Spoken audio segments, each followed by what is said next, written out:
isang mapagpalang umaga po, isang mapagpalang araw po sa ating lahat mga kapatid kong mahal at maligayang kaarawan po sa ating kapatid, Brother Moody. Ang gwapo nating kapatid, amen. Ang gwapo nating kapatid sa ating Panginoon. Totoo naman, napakagwapo mo Brother Moody.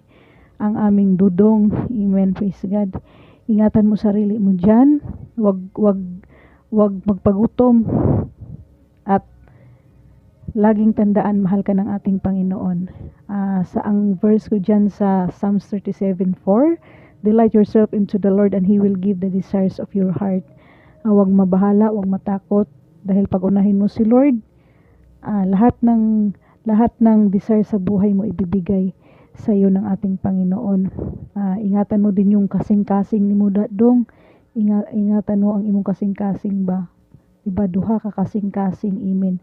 Kasing-kasing nimo diha sa Ginoo,